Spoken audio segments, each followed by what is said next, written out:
We go to the first video, who was sent to us by Trevor Timm of the Electronic Frontier Foundation. He makes a lot of great points when it comes to our privacy rights. Let's take a look. Hi, my name is Trevor Timm. I'm a digital rights activist at the Electronic Frontier Foundation, which is a civil liberties organization based in San Francisco.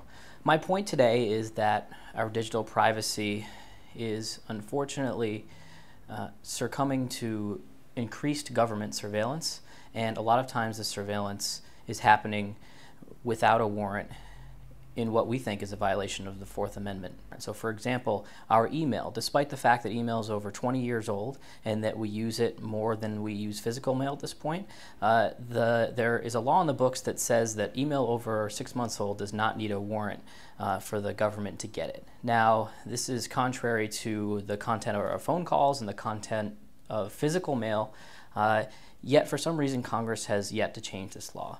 The same thing goes with a lot of our cell phone conversations, what we call metadata. So where you call to, who calls you, how frequently you call them, all of this information the Justice Department thinks they can get at without a warrant. We've seen this problem occur in the AP subpoena controversy, where the government went ahead and got their 2 months of call records from 20 phone lines without any judge whatsoever. This is a huge problem when we're talking about our privacy.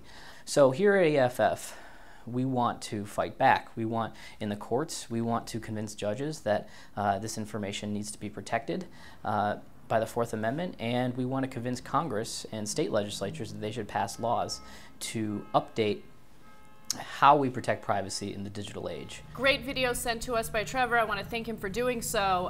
But I do also want to bring the point, or make the point, that our privacy has been violated for a long time now. It's not something new. It's not something that came up with the Associated Press or the Department of Justice obtaining records from the Associated Press. It's been happening since the Bush administration and the warrantless wiretapping that was happening under his administration. You're seeing it with drones being used for surveillance. You're seeing it with social media collecting our private information and selling it off to third-party advertisers without asking us for our permission ahead of time, claiming that they're putting it in the terms and conditions without realizing that people are not going to read a 12-page thing that you put up on your website with terms and conditions. So I want to start off with Peter, since this is something that you have expertise in.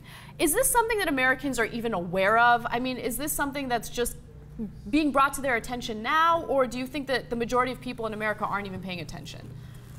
It's something that people are starting to pay attention to as issues, scandals like the AP surveillance have come out. But it's actually something that's an evolving problem, because the technologies that lead to this kind of surveillance are really exploding. So, I mean, you mentioned drones, right? Drones is something that's really come up. The technology's only been there for the last few years, and so it's a new concern that we might actually, in the skies over Los Angeles, have police drones that are conducting aerial surveillance on people who are not just criminals, not just hot pursuits that we're used to seeing on TV, but law-abiding citizens. Same with email. You know, before 2002, it wasn't really a problem that most people had, that their entire lives were stored in their inbox with 10,000 messages, if you're anything like me. But it's certainly an issue today, and it's one that we're seeing an increasing concern about. So, for example, license plate readers.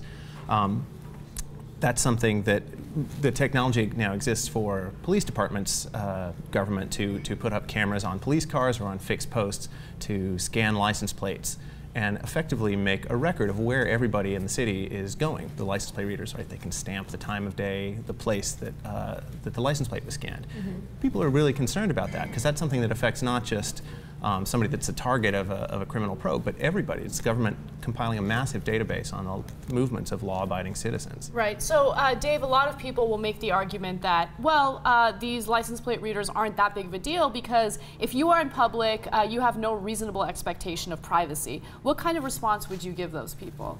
I mean, this to me is the Terminator. Like, the machines are taking over, and yes, they don't have guns pointed at us, although in the case of the drones, sometimes they do. But all of this technology is happening so fast that we just don't know how to stop it at this point. All the things that you're describing, we don't know. We keep getting more email, and we keep opening more digital properties and doing all kinds of stuff, and we just don't know how to control it. And I don't think government in itself is inherently good or inherently bad, but when you create this system that is just so huge and then keep giving us more technology, well, then of course it's going to be abused, and we probably won't know the repercussions of all of this stuff that we have until years from now. So, Desi, one big argument is that our legislators just cannot keep up with the rapid evolution of technology and all of these different ways that social media is gathering our information and selling it off to third parties.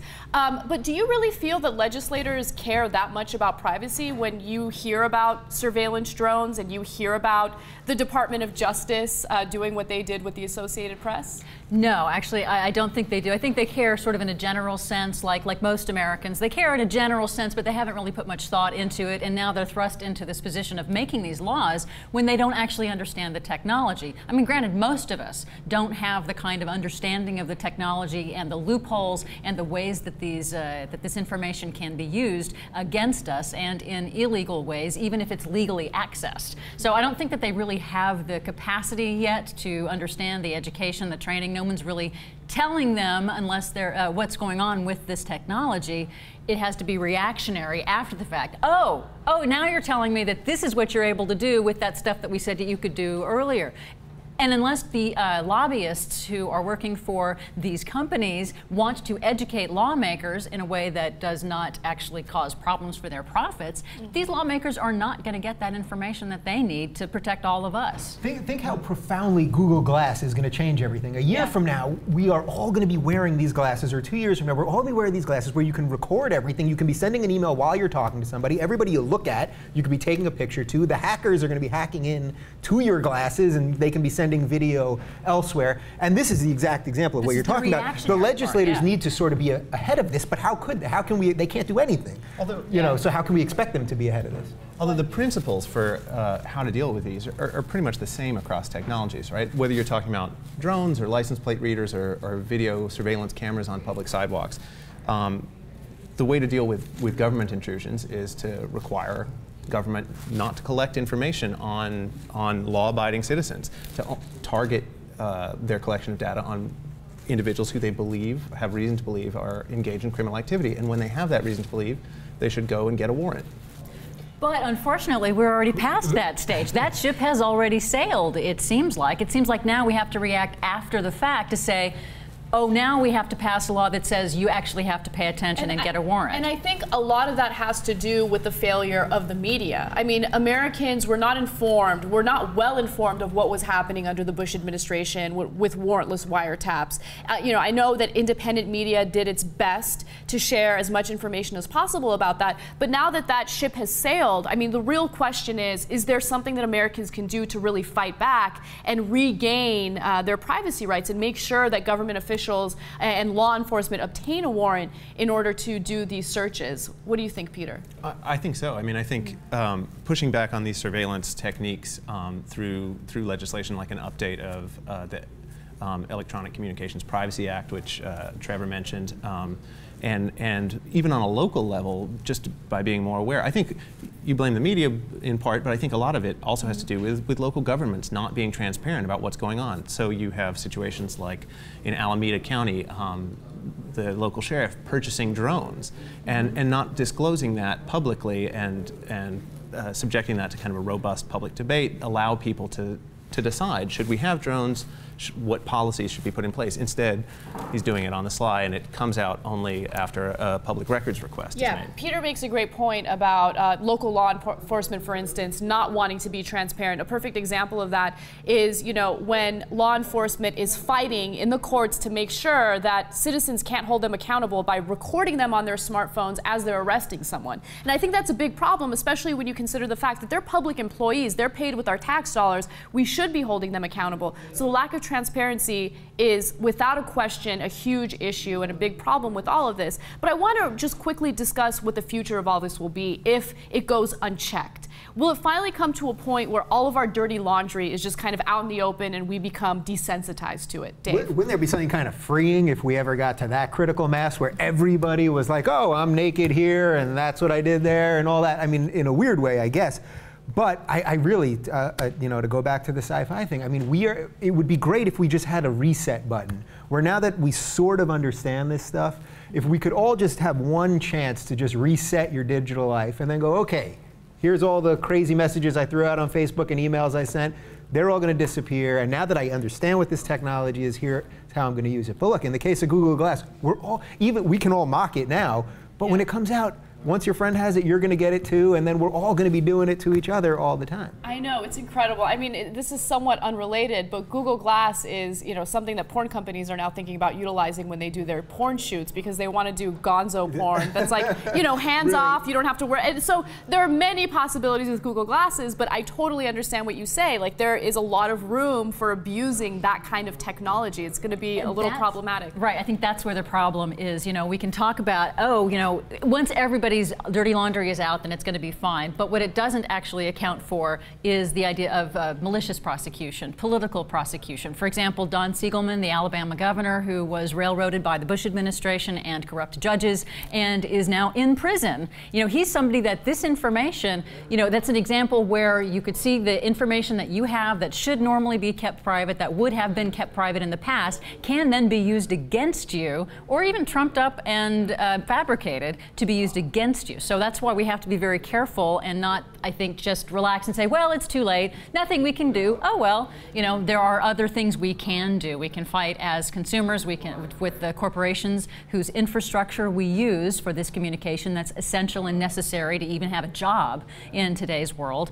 We can also look at what the EU, the European Union, is doing with their laws. They have much better privacy laws than we have. So we can show that it is possible to have these protections be put in place, because there's this other, you know, part of the world that's already doing that. You know, there are things we can do. We just have to fight for those things constantly. So what do we do about social media and how a lot of these services are free? I mean, you go to Twitter, you go to Facebook, Instagram, and you get to use all of these cool services that help you communicate with your friends for free. And I guess the trade-off is, hey, you share your personal private information, and you know, you allow these corporations or these companies to take that information and sell it to advertisers, right? So is that a fair argument? Do you feel that it's a fair trade-off, Peter?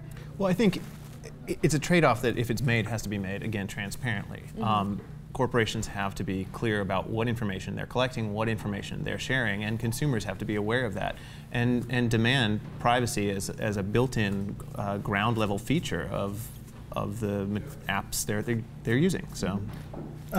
Well, I think one thing that we can do also is we can be a little more forgiving to each other when it comes to this stuff, because we all got it before we knew what it was. So, you know, Anthony Weiner just announced. That you brought him up. Yeah, I mean, I'm going to fully back him right now, even though I made a bajillion jokes about him when it all went down. But now he's trying to clean himself up. He released this video that I thought was a really, really good video about what he believes in his campaign.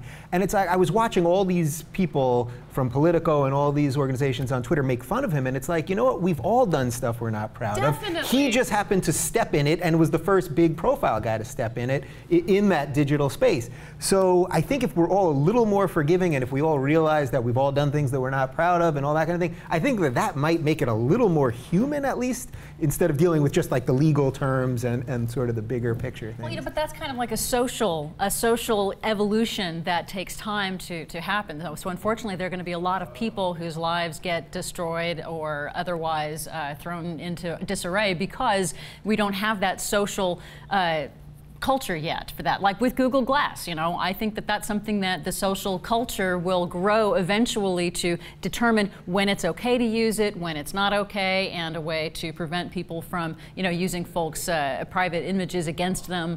You know, we haven't quite figured that out with Facebook or with any other social media, so I'm not sure exactly how long it will take that evolution to come into place to put these sort of social restrictions in place. But you know, until then, I think we're all very vulnerable, and it makes me very uncomfortable. Because in the end, people do act differently when they think that they're being watched, when they think they're being recorded, or their communications might be monitored. And I think a lot of people have this initial instinct, what do I care if I'm not doing anything wrong?